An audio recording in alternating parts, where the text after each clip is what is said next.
네, 오늘 설립기념 주일이라 교회에 대해서 잠시 함께 생각해 보기 원하는데요. 그래서 본문 에베소서 1장 23절 말씀을 오늘 주시는 말씀으로 삼았습니다.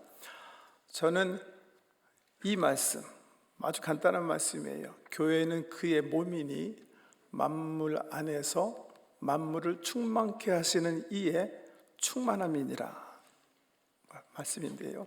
저는 이 말씀이 성경 어느 구절보다도 교회의 가장 영광스러운 모습을 드러내주는 말씀이다, 그렇게 생각을 합니다.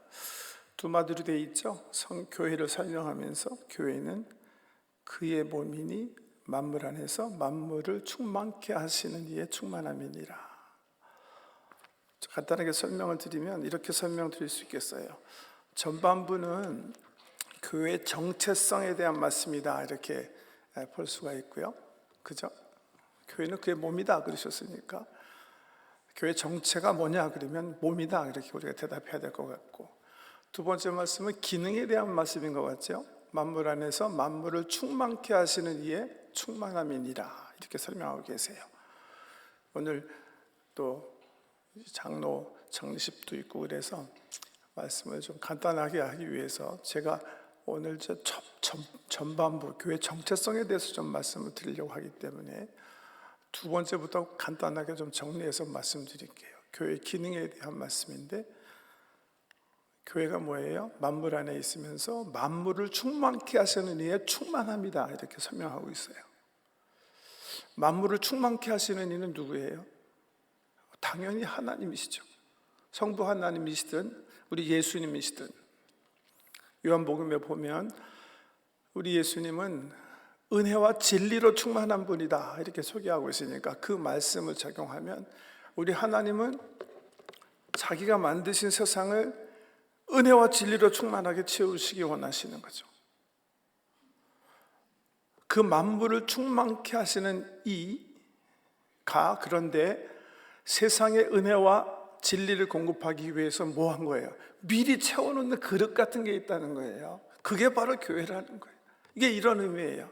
교회는 만물을 충만케 하시는 이의, 즉 하나님의 충만함, 온 만물의 은혜와 진리를 공급하기 원하시는데, 그러기 위해서 미리 채워놓는 그곳이 있는데 그것이 바로 교회다. 그러니까 교회는 그렇게 영광스러운 곳이라는 말씀입니다. 여러분, 이게 뭔지 아세요? 이게 뭐죠? 다시 거꾸로 좀 돌려주실래요? 왜 그림이 이렇게 나오죠? 잘 안 보이네요. 왜 갑자기 9개 그림이 나왔을까? 뭐 어떻게 됐든 저게 원래 하나 그림인데요.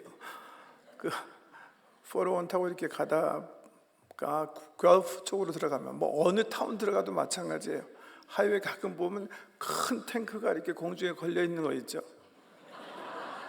더 많아졌어요. AI 시대네요. 바로 이거예요. 어떻게 하는 거예요, 이렇게 많이? 재밌네. 뭐 이런 건데, 여러분 이게 뭔지 아세요? 저는 정말 몰랐을 때는 이게 무슨 케미칼 무슨 컨테이너가 아니겠는가, 그렇게 생각했어요. 근데 누가 설명해 주시더라고요. 이게 물탱크래요, 물탱크.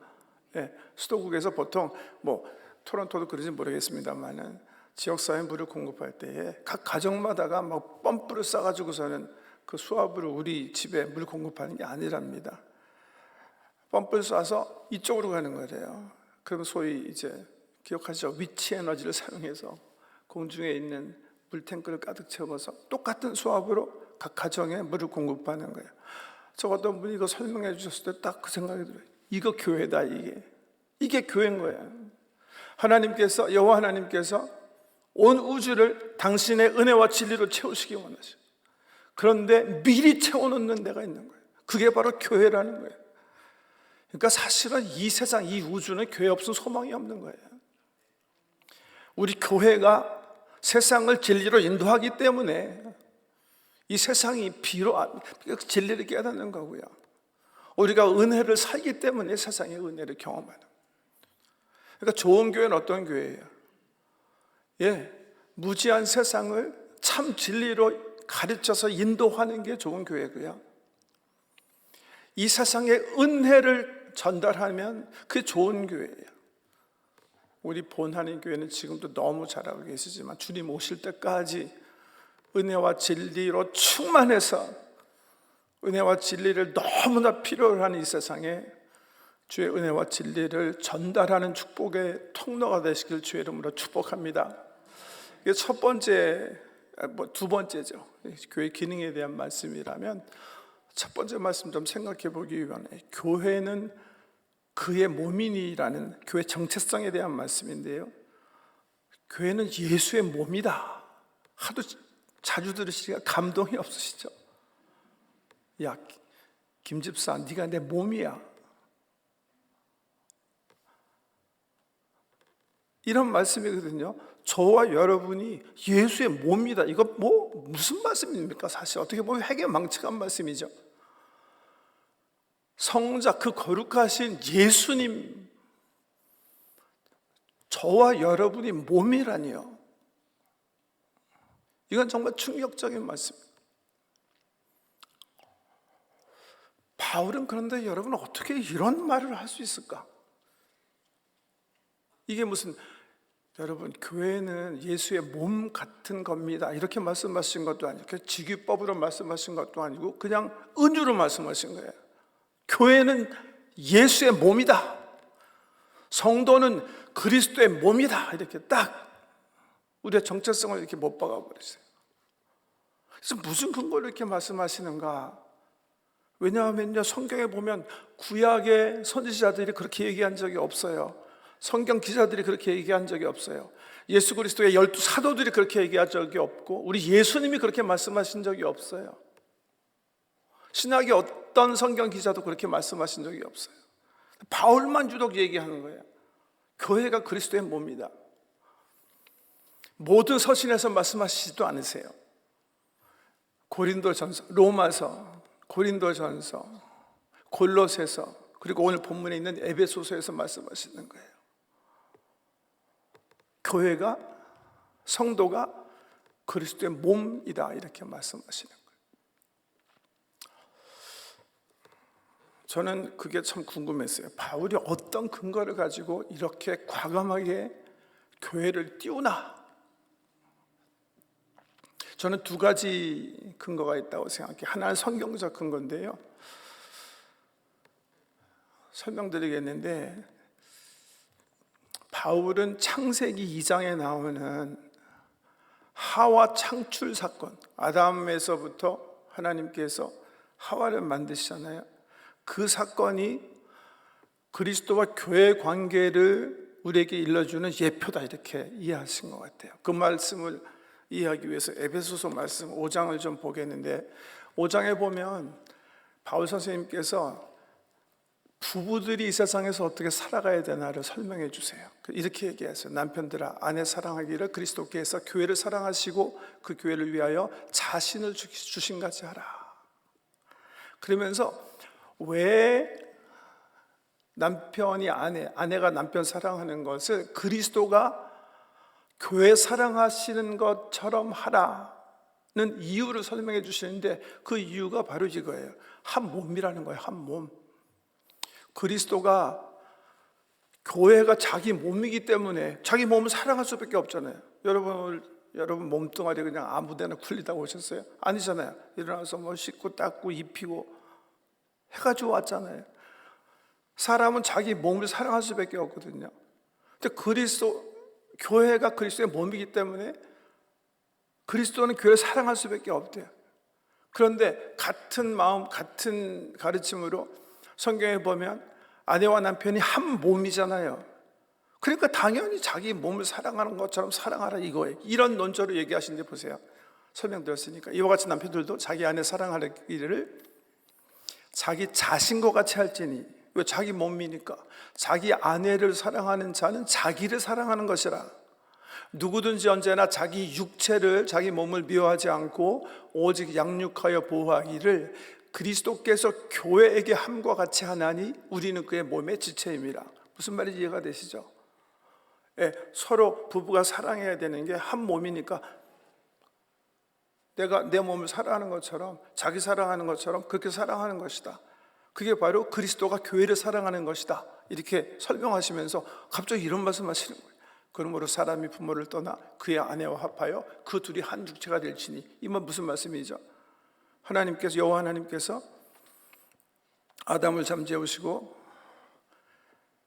옆구리에 손 넣어 갈비뼈를 취하시고 그 갈비뼈로 하와를 만들어내세요.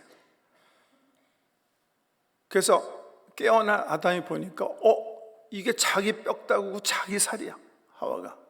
그러니까 내 뼈 중에 뼈요 살 중에 살이다, 이렇게 얘기하죠. 그걸 보시고 우리 하나님께서 두 사람을 결혼시키시면서 하신 주례사예요. 이게 주례사라고 해요. 그러므로 사람이 부모를 떠나 그의 아내와 합하여 그 둘이 한 육체가 될지니. 이 말씀을 딱 하신 다음에 바울이 이렇게 얘기하는 거예요. 갑자기 이게 부부에 대한 말인데, 이 비밀이 크도다. 나는 그리스도와 교회에 대해서 말하노라. 이렇게 선포하시는 거예요. 이게 무슨 말입니까? 여러분, 이 말씀 에베소서 읽으실 때 이 말씀 이해하고 넘어가시나요? 왜 갑자기 하나님께서 아담 갈비뼈를 가지고 하와를 창출한 사건을 얘기하면서 왜 바울은 이 비밀이 크도다. 나는 그리스도와 교회에 대해서 말한다. 왜? 이 사건이 다른 사건이 아니라 이 옛 아담, 옛 하와의 이야기는 새롭게 예수 그리스도를 통해서 펼쳐질 그리스도와 교회에 대한 예표라는 그런 말씀입니다. 이런 말씀이에요. 하나님께서 아담을 잠지우시고 그의 옆구리에 손을 넣어서 갈비뼈를 뽑아서 하와를 만드시잖아요. 그와 같이 하나님께서 예수를 십자가에서 죽이시고 그 옆구리에 찔린 창 구멍을 통해서 교회를 창출하셨다는 거예요. 그래서 교회는 예수의 몸이다. 한 몸이다. 그의 몸에서, 그의 갈비 옆구리에서 끄집어낸 그런 존재다. 이렇게 주께서 말씀하시는.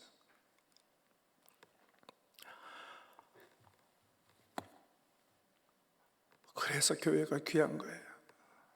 오늘 우리 5분 집사님 장로로 세우심을 받는데 제가 권면 대신에 이 말씀 드리는 거예요. 여러분은 자기를 위하여 또는 온 양떼를 위하여 삼가라. 성령이 그들 가운데 여러분을 감독자로 삼고 하나님이 자기 피로 사신 교회를 보살피게 하셨느니라. 자기 생명, 자기 몸으로 태동시킨 그런 교회를 돌보게 하셨으니까 여기 삼가라, 삼가라. 왜 삼가라 이렇게 번역하셨는지 모르겠는데 영어 성경에 보면 take heed 그렇게 번역했어요. 이게 무슨 말씀이냐면 조심하고 또 조심하고 주의하고 또 주의해라. 양떼인 너, 자기를 위하여 너를 포함해서 모든 양떼를 돌보는 일에 있어서 정말 조심해라. 왜? 너무나 귀한 존재들이니까. 우리 하나님께서 자기 생명으로 사신 분들이니까 너무나 소중한 그 값이 글쎄요, 우리 본하님께 얼마 들었죠? 한 50 밀리언 정도 들었었나요? 지금은 더 높겠죠. 근데 이건 이 값이 아니라는 거예요. 여러분 성도 한 사람 한 사람의 값어치가 이게 무슨 교회당 토니 밀리언 이게 아니라는 거예요. 하나님 밸류라는 거야. 하나님 밸류. 그래서 우리 인간 관계에 있어서 우리 기독교 복음의 가장 중요한 것은 뭔지 아세요? 서로를 존엄을 가지고 대하는 거예요. 서로의 존엄을 인정하는 거예요. 서로의 가치를 인정하는 거예요.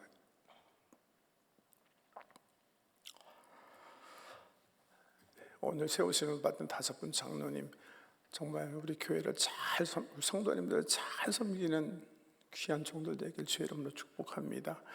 제가 말씀 준비하면서 생각나는 분들이 계세요. 제가 이렇게 연표를 보니까 제가 35년 전에 영어권 목회자로 본하님교회 사역을 했었던데 그 당시 저는 이제 금요일 날 주로 이제 그 학생들, 우리 젊은이들 오니까 정기적으로 사역하는데, 금요일 날 저녁에는 우리 한옥교는 그렇게 뭐 정기적인 사역이 있었을 때가 아니거든요. 그럼에도 불구하고 항상 교회 오시는 분들이 계셨어요. 운전하시지 못하는 교회 권사님 어르신들인데 그냥 토론토 도처에서 여러 시간 걸려서 버스 갈아타시고 지하철 타시고 걸어서 교회 오신 게, 텃밭에서 농사진 거 뜯어가지고 한 10여 분 남짓한 그런 권사님들이 모이셔서 저녁 5시쯤 되면 모이기 시작하세요. 제일 젊은 권사님들이 부엌에서 음식 장만하시고 저녁 잠시 잡수신 다음에 기도 시작하시는 거예요. 토요 새벽 기도 시간까지. 그분들 얼굴이 생생해요. 지속적으로 기도로 교회를 세우신 귀한 어른 권사님들이 계셨어요. 제가 목회하러 처음 정말 30대 초반 영가이로 이 교회에 들어와서 영어 사역할 때 항상 부엌 구석 옆에서 밤새워 기도하시는 어른들이 계셨어요. 지금 번안인교회 제일 연로하신 어른이 원병이윤 권사님이시잖아요. 그 당시 원 권사님이 제일 시다발이셨어요. 제일 어리신 거야. 나 기억해요 그거. 35년 전이니까. 그러니까 다 위에 선배 권사님들이가 그냥 노상 그냥 부엌에 처음으로 들어가셔서 모든 구준을 다 하셨어요. 지금 104세세요. 할렐루야. 그 전철에 따라서 이 교회를 섬기신 권사님들 얼굴이 기억납니다. 그분 중에 한 분은요, 뭐 여러 분 말씀드릴 수 있지만 저기 저 스카일렛에 사세요. 에그링턴이랑 세인클레어 사이. 그런데 이 지역으로 이사 온 이후에도 수요 저녁 금요일기도 섬기시기 위해서 버스 3번 갈아타시고 오셨어요. 한 번도 빠지짐이 없이 기도로 교회를 세우시기 위해서.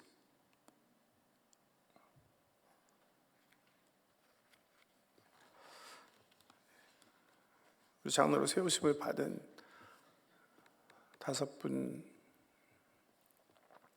피택되신 분들이나 주께서 직분 주셔서 일을 감당하게 하신 귀한 우리 임직자들, 우리 교회 귀한 신앙의 선배님들 기억하면서 끝까지 경주로 잘 성실하게 진실되게 한결같은 마음으로 달려가시기를 주의 이름으로 축복합니다. 이게 제가 이제 오프 더 트랙 됐는데요. 첫 번째는 뭐라 그랬어요? 성경적 근거라고 그랬죠. 바울이 이런 성경적 근거를 가지고 교회를 그의 몸이다 이렇게 설명했다면, 두 번째 근거가 있는 것 같아요. 제가 볼 때는 그게 뭐냐면 경험적 근거예요. 여러분, 교회 역사에 보면 바울이 교회사에 처음 등장한 거가 사도행전 7장입니다. 거기 보면 스데반 집사님이 사내들인 공의회 앞에서 설교하는 중에 성령의 감동하심을 받고 그분들의 죄를 질타해요. 너희가 죽인 예수가 하나님이시다. 그분이 하나님의 아들이시다. 이렇게 주장하니까 공회위원들이 막 그냥 미워가지고선 살기 등등하고 일을 박박하는 거예요. 그런 중에 하나님께서 은혜 베풀어 주셔서 스데반이 하늘이 열린 모습을 본다고 얘기하니까 막 들어서 이 성 밖으로 스데반을 끌어내고 돌로 치는데, 그 사건에 등장하는 게 바울, 청년 사울의 이름으로 등장하는 거예요.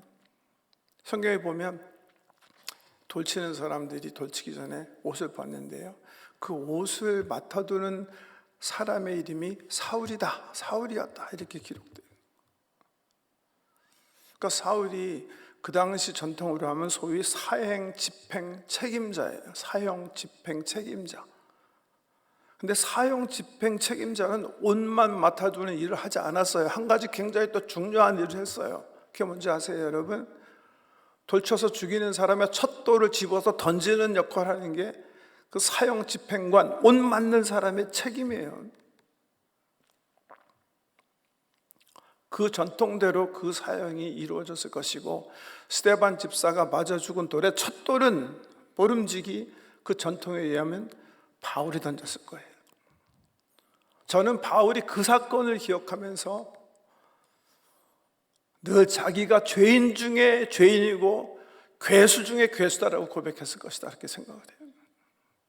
교회를 핍박하는 데 있어서 제일 앞장선 사람.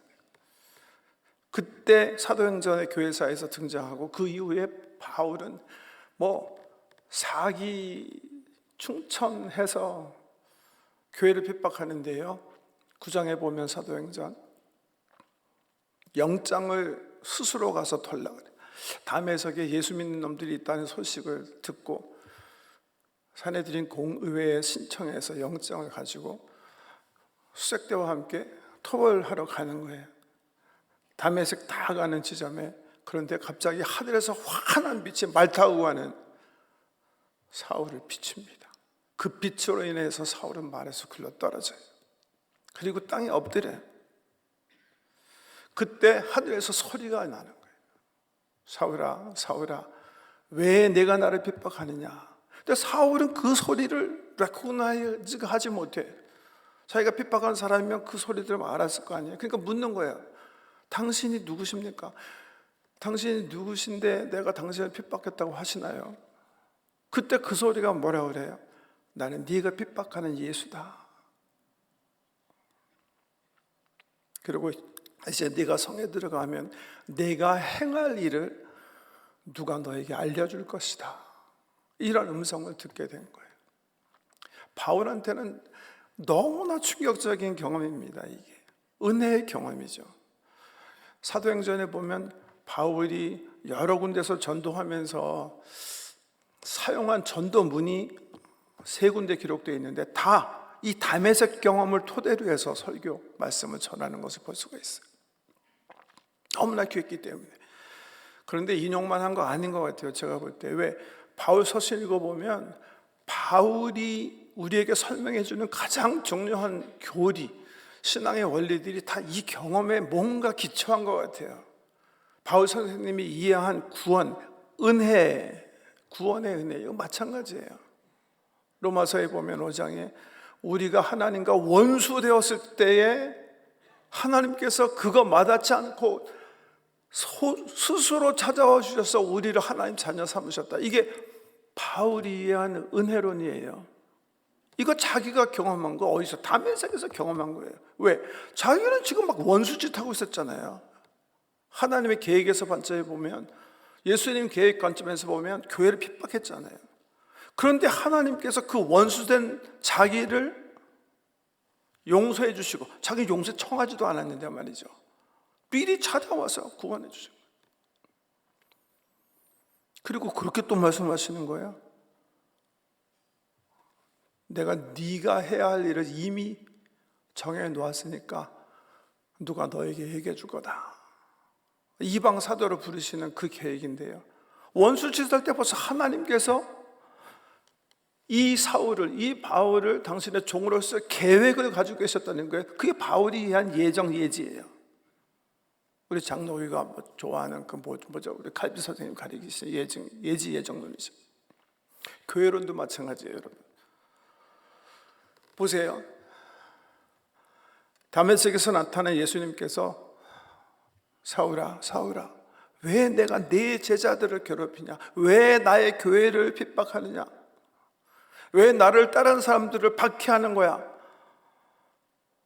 이렇게 얘기하셨을 법한데 그렇게 얘기하지 아니하시고 뭐라고 하셨어요? 사울아, 왜 네가 나를 핍박하느냐? 나를 핍박하느냐? 바울은 나중에 이 사건을 묵상하면서 깨달았을 거예요. 자기는 성도들 잡아서 족치고 성도들 괴롭혔는데 우리 예수님은 그 박해, 그 고난을 자기 몸에 고스란히 받고 계셨다. 그 깨달음 가운데 저는 바울이 창세기 2장을 보고 그렇게 우리에게 선포했다고 생각해요. 교회는 그리스도의 몸이다, 동격이다. 그리스도의 육체와 같은 것이다. 여러분, 그런 관점에서요, 지금도 우리가 예수를 박해할 수 있습니다. 그리스도를 핍박할 수가 있습니다. 교회 성도들을 괴롭히고 교회를 어지럽게 하고 교회를 아프게 하면 우리 예수님 핍박할 수 있습니다. 예수님은 그 아픔, 그 고난을 고스란히 느끼신 거예요.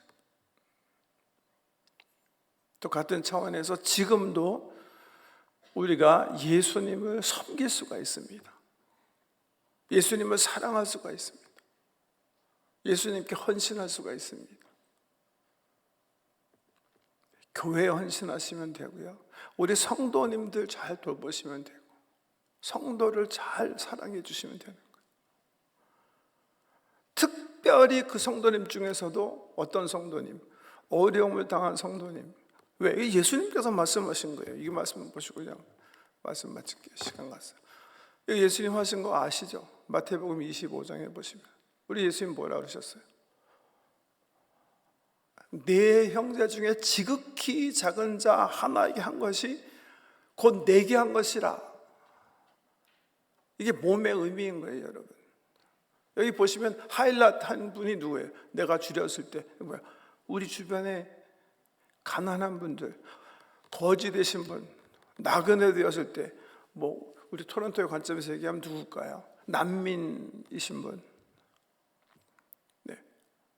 또 병드신 분, 노약하신 분, 옥에 갇혔을 때 그러셨으니까 성경학자 가운데서는 옥에 갇혔, 이거는 뭐 복음을 전하다가 뭐 옥에 갇혔다 이렇게 미워하시는데 그렇게 생각하실 필요 없습니다. 지극히 작은 자라고 그랬잖아요. 성도 가운데 범죄자가 되셔가지고 감옥에 갇힌 분 이렇게 얘기하시면 됩니다. 그런 분이라도 피로 사신 거룩한 교회이기 때문에 소중히 여겨라, 귀히 여겨라. 그만큼 성도는 귀한 것이다. 우리에게 일러주시는 거예요. 왜? 우리 그리스도 안에서 형제된 이 교회 주체 가운데서도 연약하시고 아직 성장하지 못하시고 죄의 범벅이시고 뭐 그러신 분, 그런 분들 소중히 여기고 섬기는 것이 바로 내게 한 것이다. 우리 예수께서 말씀하고 계세요. 몸의 의미를 설명드렸습니다. 더 이상 얘기하면 예식의 지장이 있을까 봐 여기서 마치겠습니다. 기도하겠습니다.